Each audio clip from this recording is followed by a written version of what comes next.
Happy Christmas season అమ్మా. ప్రేక్షకులందరికీ, ప్రార్థన టీవీ ఛానల్ వారికి అందరికీ నా క్రిస్మస్ సీజన్ వందనాలు చెల్లిస్తున్నాను. మరి మనం ఎప్పటి నుంచో సంవత్సరం అంతా ఎదురు చూస్తున్న ఈ యొక్క గొప్ప పండగ, మరి యేసు జన్మాన్ని మనం గుర్తు చేసుకుంటాము. మరి దీని కొరకు సంవత్సరం మొదలయ్యి చాలా ఫాస్ట్గా జరిగిపోతున్నాయి రోజులు. మళ్ళీ సంవత్సరాంతం వరకు వచ్చేసాము. కాబట్టి అందరూ కూడా సంతోషంగా ఈ క్రిస్మస్ సెలబ్రేషన్స్, ప్రీ క్రిస్మస్ సెలబ్రేషన్స్లో ఉన్నారని నమ్ముతున్నాను. మరి దేవుడు మనలందరినీ కూడా ఆయన కాపుదల్లో నుంచి ఇక్కడి వరకు తీసుకొచ్చినందుకు దేవునికి కృతజ్ఞతాస్తుతులు చెల్లిస్తున్నాను. మరి నేను ఈరోజు క్రిస్మస్ ముందు యేసు ప్రభు మనకి వెలుగుగా వచ్చారు కాబట్టి ఆ వెలుగును గుర్తు చేసుకుంటూ మరి క్రిస్మస్ సీజన్లో అందరూ కూడా ఇంట్లో కానీ మందిరాల్లో ఎక్కడన్నా లైట్స్ డెకరేషన్ పెట్టుకుంటారు. అలాగే ఇది 4 క్యాండిల్స్ ఆఫ్ క్రిస్మస్, 4 కొవ్వెత్తులను కూడా వెలిగిస్తూ ఉంటారు ఈ డిసెంబర్లో. ఇప్పుడప్పుడే మరి మనకి 3వ వారం కూడా అయిపోతుంది. అయితే ఇది ఎక్కడ ఇలాంటి చెయ్యాలి అని ఎక్కడా రాయబడి లేదు. ఎందుకంటే కొంచెం ఒక్కోసారి అనిపిస్తుంది ఇవన్నీ కూడా మనం మళ్ళీ విగ్రహారాధనలోకి వెళ్ళకూడదు అని. కానీ ఈ 4 క్యాండిల్స్ ఆఫ్ క్రిస్మస్ ఎందుకు చేస్తారు అంటే ఆత్మీయంగా మనం ఎదుగుదల కొరకు, ఆత్మీయంగా ఆ క్రిస్మస్ నెలలో దేవుని ధ్యానిస్తానికి చాలా చర్చెస్లో క్రిస్మస్ నెలలో కూడా ఉదయం పూట ఆరాధన జరుగుతూ ఉంటుంది. 25 రోజులు జరుగుతుంది. కాబట్టి దేవుని యేసుప్రభు పుట్టుకొని ఆ గొప్ప రాజులకు రాజు పుడుతున్నారని జ్ఞాపకం చేసుకొని మరి ఆధ్యాత్మికంగా ఎదగడానికి మరి ఆ క్యాండిల్స్ యొక్క సింబల్, దాని యొక్క గుర్తు ఏంటో అవన్నీ కూడా ఈరోజు చెప్పుదాము అని అనుకున్నాను. 4 క్యాండిల్స్ని వెలిగిస్తారు. దాంట్లో ఒకటేమో హోప్, నిరీక్షణ, ఇంకోటేమో శాంతి, పీస్, ఇంకోటి సంతోషము, ఇంకోటి ప్రేమ. ఈ 4 క్యాండిల్స్ని ఒక్కొక్క వారం, మొదటి వారం ఆదివారం వైలెట్ కలర్లో, పర్పుల్ కలర్లో 3, ఒకటి పింక్ కలర్లో ఉంటుంది.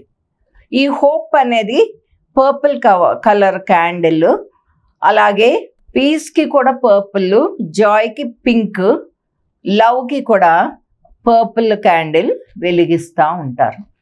మరి ఈ కొవ్వెత్తుల యొక్క అర్థం ఏంటి, ఎందుకు వెలిగిస్తున్నారు, వాటికి సూచన ఏంటి అని మనం చూసుకుంటే మొదటి క్యాండిల్ హోప్కి గుర్తు. పర్పుల్ క్యాండిల్ అంటే నిరీక్షణ, ఆశ, దానికి గుర్తు అన్నమాట. సో ఇక్కడ దీని యొక్క అర్థం ఏంటంటే దీన్ని ప్రాఫెసీ క్యాండిల్ అంటారు. అంటే ప్రవచనాల యొక్క క్యాండిల్, ప్రవచన క్యాండిల్ అని చెప్పేసి మనం చెప్పుకోవచ్చు.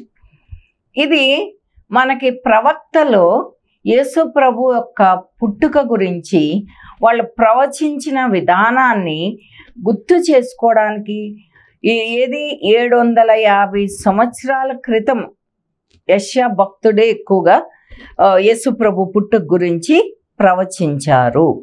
కాబట్టి 750 రోజుల క్రితము, సంవత్సరాల క్రితం జరిగిన వాటిని వాళ్ళు ప్రవచించారు. ఇక్కడ యేసు ప్రభు పుట్టిన తర్వాత యేసు ప్రభు ఈ ప్రవచనాలన్నిటినీ నెరవేర్చారు. కాబట్టి అది గుర్తు చేసుకోవడానికి ఈ క్యాండిల్ని ప్రవచన క్యాండిల్, ప్రాఫెసీ క్యాండిల్ అని అంటారు. అయితే ఆ రోజుల్లో యెషయా భక్తుడు ప్రవచించినప్పుడు జనులందరూ కూడా ఎంతో భయభక్తులతో, ప్రార్థనతో, ఎదురు చూస్తూ, నిరీక్షణతో మెస్సియా వస్తారు అని చెప్పేసి ఎదురు చూసిన వారై ఉన్నారు. వాళ్ళు ఎదురు చూసిన దానికి యేసు ప్రభు పుట్టుక అది ఫుల్ఫిల్ చేసింది, ఆ ప్రవచనాన్ని ఫుల్ఫిల్ చేసింది. అయితే ఇక్కడ ఆ ప్రవచనాలు ఏంటి అని మనం చూస్తే, మొదటిది బెత్లెహేములో యేసుప్రభు పుడతారు అన్న ప్రవచనాన్ని రాయబడి ఉంది. మీకా భక్తుడు రాశారు. మీకా 5వ అధ్యాయము 2లో ఇలాగ రాయబడి ఉంది. బెత్లెహేమ్ ఎఫ్రతా, యూదావారి కుటుంబంలో నీవు స్వల్ప గ్రామమైనను నా కొరకు ఇశ్రాయేలీయులను ఏలబోవాడు నీలో నుండి వచ్చును. సో బెత్లెహేంలో నుంచే క్రీస్తు పుడతారు అని చెప్పేసి మీకా భక్తుడు చెప్పారు. కాబట్టి నీలో నుండి వచ్చును, పురాతన కాలం మొదలుకొని శాశ్వత కాలము ఆయన ప్రత్యక్షమగుచుండును. సో యూదా గోత్రం నుండి బెత్లెహేంలో పుడతారన్న ప్రవచనము మరి మీకు తెలుసు కదా. లూకా సువార్తలో మనం చదువుతాము, యేసు ప్రభు బెత్లెహేంలో పుట్టారు. తర్వాత పరిశుద్ధాత్మ వలన కన్యక ద్వారా గర్భము ధరించబడి పుట్టారు అన్న విషయం యెషయా భక్తుడు యెషయా 7:14లో రాయబడి ఉంటుంది. యెషయా 7:14. కాబట్టి ప్రభు తానే ఒక సూచన మీకు చూపును, ఆలకించుడి, కన్యక గర్భవతి అయి కుమారుని కన్య అతనికి ఇమ్మానుయేలు అని పేరు పెట్టును. ఇమ్మానుయేలు అని పేరునకు అర్థము దేవుడు మనకి తోడై ఉన్నాడు. ఎంత ఆశ్చర్యం చూడండి. 750 సంవత్సరాల క్రితం చేసిన ప్రవచనము నెరవేరింది. అది కూడా ఎలాంటి ఆశ్చర్యం అంటే, ఒక కన్యక పరిశుద్ధాత్మ ద్వారా గర్భం ధరించి యేసు ప్రభువుని కనడం అనేది చాలా ఆశ్చర్యకరమైన విషయము. అది ఎప్పుడో యెషయా ప్రవచించింది మళ్ళీ నెరవేరింది. తర్వాత ఆయన జీనియాలజీ ప్రకారం దావీదు కుటుంబాల్లో జన్మిస్తారు అన్న విషయం కూడా ఇక్కడ యెషయా 11:1లో రాయబడి ఉంటుంది. అది కూడా మరి యోసేపు కూడా దావీదు కుటుంబాలకు సంబంధించిన వాడు కాబట్టి అలా పుట్టారు. ఇక్కడ చూడండి, యెషయా మొద్దు నుండి చిగురు పుట్టును, వాని వేరుల నుండి అంకురం ఎదిగి ఫలించును. యెహోవా ఆత్మ జ్ఞాన వివేకములకు ఆధారమగు ఆత్మ, ఆలోచన బలములకు ఆధారమగు ఆత్మ, తెలివిని యెహోవా ఎడల భయభక్తులను పుట్టించు ఆత్మ అతని మీద నిలుచును. కాబట్టి ఆ ప్రవచనం కూడా నెరవేరింది. తర్వాత ఫస్ట్ యేసుప్రభు పుట్టారని ఎవరికి తెలిసింది? యేసుప్రభు పుట్టారని గొల్లలకు తెలియజేస్తుంది దూత. ఫస్ట్ గొల్లలకు తెలియజేశారు. వాళ్ళెంతో వినయ మనసుతో అది విని పరుగున బెత్లెహేముకు వచ్చి యేసు ప్రభుని దర్శించుకుంటారు. అయితే హేరోదు రాజుకి కనబడకుండా వాళ్ళు వెళ్ళిపోతారు. ఎవరో జ్ఞానులు కూడా హేరోదు రాజు చెప్తాడు, మీరు మళ్ళీ వచ్చి ఎక్కడ ఆయన పుట్టారో చెప్పండి అంటే చెప్పకుండా వెళ్ళిపోతారు. కాబట్టి అక్కడ హేరోదు రాజు మగపిల్లలందరినీ చంపేసేయమని చెప్పేసి ఒక ఆజ్ఞ ఇస్తారు. అప్పుడు యోసేపు మరియని యేసు బాలుడిని తీసుకొని ఐగుప్తుకి వెళ్ళిపోతారు. ఆ ప్రవచనం కూడా ఇర్మియా గ్రంథము 31:15లో రాయబడి ఉంది. అది కూడా నెరవేరినది. 31:15 యెహోవా ఇలాగ సెలవిచ్చున్నాడు, ఆలకించుడి, రామాలో అంగలార్పును మహారోదన ధ్వనియు వినబడుచున్నవి. రాహేల్ తన పిల్లలను గూర్చి ఏడ్చుచున్నది. ఆమె పిల్లలు లేకపోయినందున ఆమె వారిని గూర్చి ఓదార్పు పొంద నల్లకున్నది. యెహోవా ఈ ఆజ్ఞ ఇచ్చున్నాడు, ఏడవకు, ఊరుకునుము, కన్నీళ్లు విడిచటం మానుము అని చెప్పేసి దేవుడు ఆమెతో మాట్లాడారు. అక్కడ పిల్లలందరినీ మరి చంపించేసినప్పుడు ఎంతో రోదనం వినపడింది అన్నమాట. అలాగే ఇక్కడ యేసు ప్రభు మరి ఎక్కడ పుట్టారు? ఆయన పరలోక ఐశ్వర్యాన్ని వదిలిపెట్టి దీనుడుగా పశువుల పాకలో పుట్టారు. మరి బాలుడైన యేసుని పూజించడానికి ఎవరు వస్తారు? ఈ గొల్లలు, తర్వాత జ్ఞానులు అక్కడికి వస్తారు. ఇక్కడ పౌలు భక్తులు దీని గురించి కూడా ఒక మాట రాస్తారు. ఏమనంటే హెబ్రీలకు రాసిన పత్రిక 5వ అధ్యాయము 5:12-14 వరకు చూద్దాం. మనం కాలములను బట్టి చూచితే మీరు బోధకులుగా ఉండవలసిన వారే ఉండగా దేవోక్తుల్లో మొదటి మూల పాఠములను ఒకడు మీరు మరలా బోధింపవలసి వచ్చెను. మీరు పాలు త్రాగవలసిన వారే గాని బలమైన ఆహారం తినగలవారు కాదు. మరియు పాలు త్రాగు ప్రతివాడును శిష్యువే గనుక నీతి వాక్య విషయంలో అనుభవం లేనివాడై ఉన్నాడు. ఇక్కడ మనం ఇన్ని తెలుసుకొని యేసుప్రభు పుట్టారు, చనిపోయి అప్పటికే మనకి 2000 సంవత్సరాలు అయిపోయింది. అయినా సరే మనం ఎలాంటి స్థితిలో ఉన్నామంటే ఇంకా యేసు ప్రభువుని బాలుడుగానే పూజిస్తున్నాము, ఆరాధిస్తున్నాము. కానీ ఇన్ని సంవత్సరాలు గతించినవి, మనం ఆధ్యాత్మికంగా ఆత్మీయంగా ఎదగాలి. ఇప్పుడు ముఖ్యంగా కొన్ని సూచనలు జరుగుతున్న దాన్ని బట్టి ఆఖరి రాకడ రోజుల్లో ఎండ్ టైమ్స్లో మనం ఉన్నాము అని సిద్ధపాటుతో యేసు ప్రభు మరి ఒకసారి రెండవ రాకడలో రానే ఉన్నారన్న విషయాన్ని మనం ఇంకా మర్చిపోతున్నాం. ఇంకా ఆయన్ని బాలుడుగానే మనము ఆయన్ని ఆరాధిస్తున్నామని చెప్పేసి ఇక్కడ పౌలు భక్తుడు రాశారు. అలాగే 1 కొరింథీయులకు రాసిన పత్రిక 3:2లో కూడా అదే విషయం రాయబడి ఉంటుంది. 3:2 1 కొరింథీయులకు రాసిన పత్రిక 3:2 అప్పట్లో మీకు బలము చాలకపోయినందున పాలతోనే మిమ్మల్ని పెంచి తిని గాని అన్నంతో మిమ్మల్ని పెంచలేదు. మీరు ఇంకనూ శరీర సంబంధులై ఉండుట వలన ఇప్పుడు మీరు బలహీనులై ఉన్నారు కారా అని అడుగుతున్నారు. చూడండి, మనము దేవునిలో నిత్యము ఆధ్యాత్మికంగా ఆత్మీయంగా ఎదుగుతూ ఉండాలి. కానీ మరి ఇంకా ఎప్పుడులానే ఉండాల్సిన పాలు తాగే చిన్న శిశువులాగా ఉండకూడదు అని చెప్పేసి పౌలు భక్తుడు హెచ్చరిస్తున్నారు. ఇక్కడ ఈ నిరీక్షణకి క్యాండిల్ వెలిగించేము అని అన్నప్పుడు ఆ నిరీక్షణతో వారు ఎదురు చూసినప్పుడు యేసు ప్రభు పుట్టుక జరిగిపోయింది.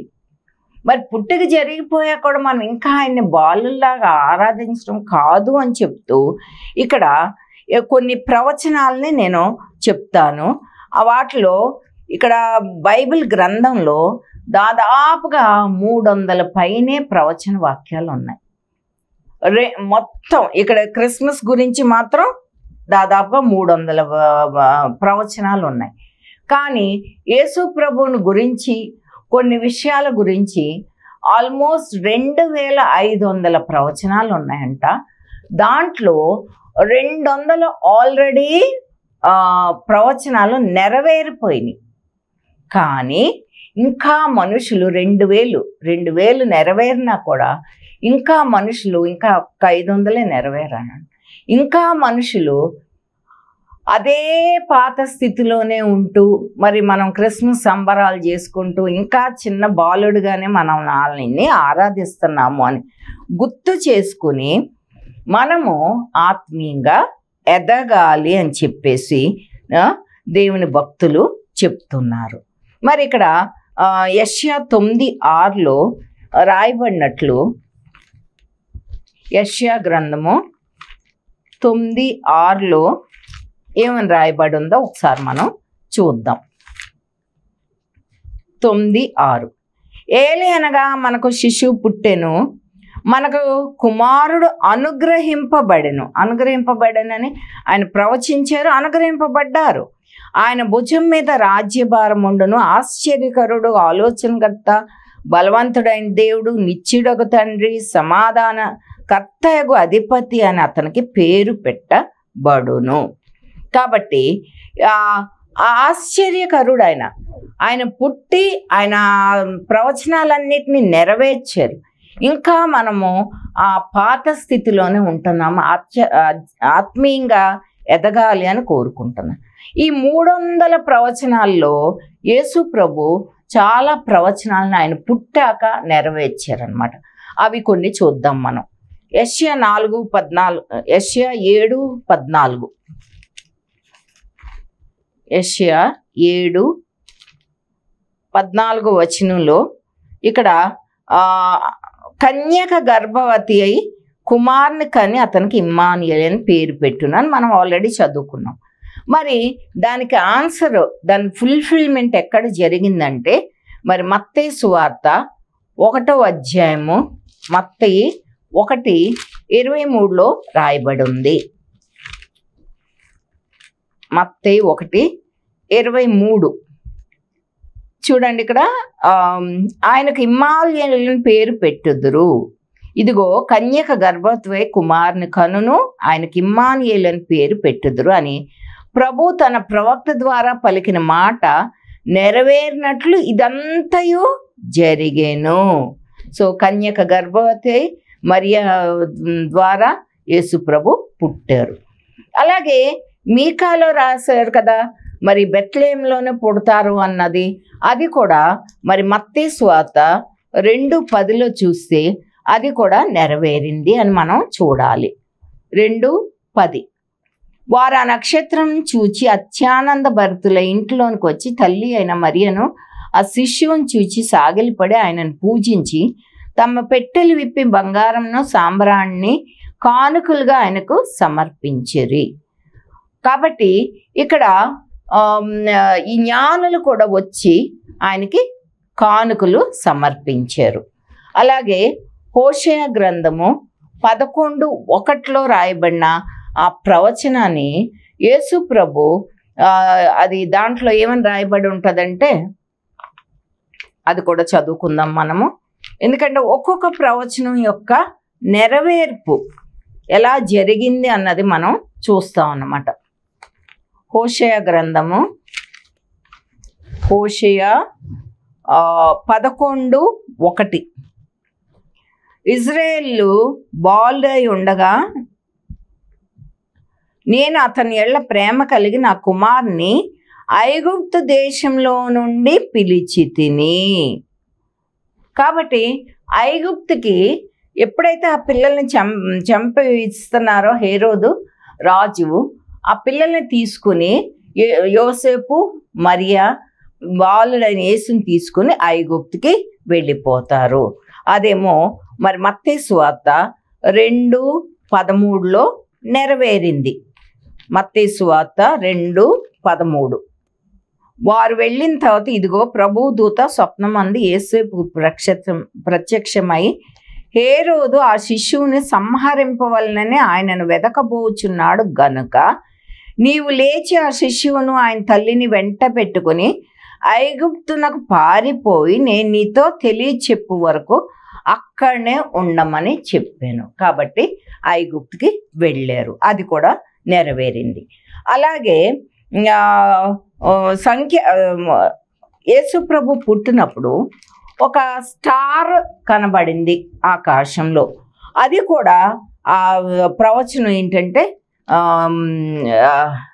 సంఖ్యాకాండము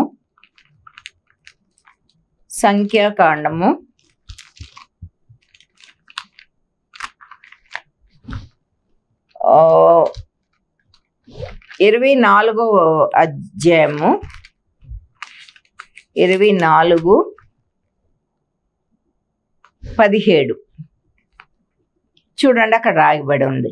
ఆయనను చూచుచున్నాను గాని ప్రత్యక్షంలో ఉన్నట్లు కాదు, ఆయనను చూచుచున్నాను గాని సమీపంలో ఉన్నట్టు కాదు. నక్షత్రము యాకోబులో ఉదయించును. కాబట్టి ఇది క్రీస్తు రాక గురించి ఆ నక్షత్రం ఆకాశంలో కనపడింది. కాబట్టి అది ఎప్పుడో రాయబడిన ఆ యొక్క ప్రవచనం కూడా నెరవేరింది. అలాగే కీర్తనల గ్రంథము కానుకలు, జ్ఞానులు కానుకల్ని సమర్పించారు. అన్న విషయం కూడా దేవుని వాక్యంలో ముందుగానే రాయబడింది. 72వ దావీదు కీర్తన 10-11 చూద్దాం. తార్షీష్ రాజులు, ద్వీపముల రాజులు కప్పం చెల్లించెదరు. శెబారాజులను కానుకలను తీసుకొని వచ్చెదరు. రాజులందరూ అతనికి నమస్కారం చేసెదరు. 3 జ్ఞానులు వచ్చి ఆయన పుట్టినప్పుడు నమస్కారం చేశారు, ఆ కానుకల్ని ఇచ్చారు. మరి అది కూడా మత్తీలో మరి ఇందాకే చదివాం మనము, దాంట్లో నెరవేరింది. అలాగే 72:9 ఒక వాక్యం చూద్దాం. అరణ్యవాసులు అతనికి లోబడుదురు, అతని శత్రువులు మన్ను నాకెదరు. తార్షీష్ రాజులు కానుకలు తీసుకొస్తారు అని చెప్పేసి రాయబడి ఉంది. అలాగే ఇంకొక ప్రవచనాన్ని చూద్దాము. ఇర్మియా 31:15 ఏమని రాయబడిందో చూద్దాం. 15 యెహోవా ఇలా సెలవిచ్చున్నాడు, ఆలకించుడి, రామాలో అంగలార్పు. అది కూడా మనం ఇందా చదివాం కదా. అదే జరిగింది హేరోదు రాజు బిడల్ని చంపించేసినప్పుడు. అది మత్తయి సువార్తలో నెరవేరింది. మరి ఇక్కడ 2వ ఆదివారం ఏం చేస్తారంటే సెకండ్ క్యాండిల్, మరి 2వ క్యాండిల్ కూడా పర్పుల్ కలర్లోనే ఉంటుంది. ఇది దేనికి సూచిస్తూ 2వ ఆదివారం వెలిగిస్తారు. అది శాంతి సమాధానానికి దాన్ని వెలిగిస్తారు. దాన్ని బెత్లెహేము క్యాండిల్ అని అంటారు. ఇది మనకి ఏం గుర్తు చేస్తుందంటే మరియా యోసేపు బెత్లెహేముకు ప్రయాణమై వెళ్ళడం, తర్వాత అక్కడ ఏం జరిగిందో మీకు తెలుసు కదా.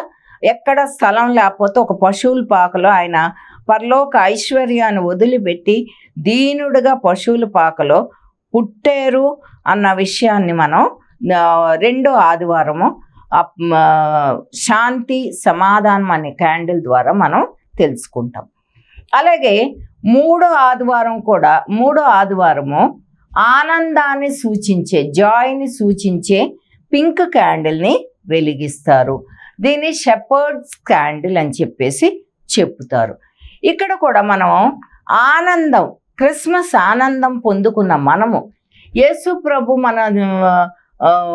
పుట్టారు, రాజులకు రాజు పుట్టారు అన్న ఆనందాన్ని ఈ క్రిస్మస్ సమయంలో మనం ఒక్కళ్ళమే స్వార్థపూర్తిగా సంబరాలు చేసుకోవడం కాదు, కానీ మరి ఇతరులకు కూడా ఆ ఆనందాన్ని పంచిపెట్టాలి. మన యొక్క సాక్ష్యం ద్వారా మనం వాళ్ళకి ఇచ్చే విషయంలో అన్నిట్లో కూడా మనం సాక్షిగా బ్రతికి మనం ఇతరులకు కూడా అది పంచిపెట్టాలి. ఎందుకంటే యేసు ప్రభు 2వ ఆజ్ఞ, నిన్ను వలె నీ పొరుగు వాడిని ప్రేమించాను. అన్యజనులను అందరిని కూడా ప్రేమించాలి. సెల్ఫిష్గా మనం సెలబ్రేట్ చేసుకోవడం కాదు అన్న విషయాన్ని మనం గుర్తుపెట్టుకోవాలి.